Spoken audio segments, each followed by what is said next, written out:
অর্থায়ন নিয়ে দুশ্চিন্তা থাকলেও বিশাল বাজেট দিচ্ছে সরকার, তবে ৫% নিচেই থাকছে ঘাটতি। আর এই ঘাটতি অর্থায়নে বাড়ছে অভ্যন্তরীণ উৎস নির্ভরতা। জিডিপির প্রায় ১৪% বৃদ্ধি করে বাজেট চূড়ান্ত করার প্রস্তুতি নিচ্ছে অর্থ বিভাগ।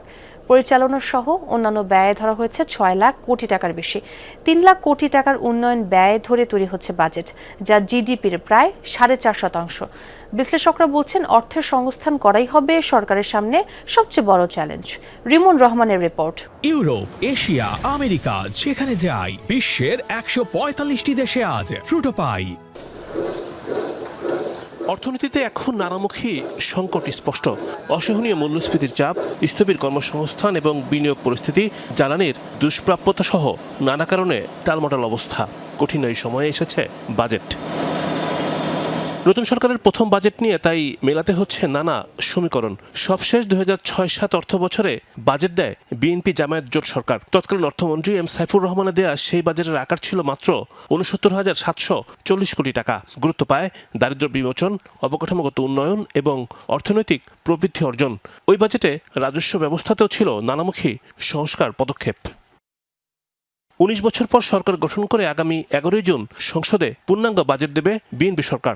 দীর্ঘ এই সময়ের ব্যবধানে বাজেটের আকার বেড়েছে অনেক গুণ। ব্যয়ের অঙ্ক হতে পারে জিডিপির প্রায় ১৪%। আদায় করা নিয়ে যথেষ্ট সংশয় থাকলেও জিডিপির ১০%-এর বেশি রাজস্ব আদায় বৃদ্ধির চিন্তা করছে সরকার। পরিচালন ব্যয় মেটাতেও ব্যয় হবে বাজেটের সিংহভাগ অর্থ, যা জিডিপির ৯%-এর বেশি। আর বার্ষিক উন্নয়ন কর্মসূচি বা এডিবিতে ব্যয় ধরা হতে পারে ৩ লাখ কোটি টাকা, যা জিডিপির ৪.৪ ভাগ।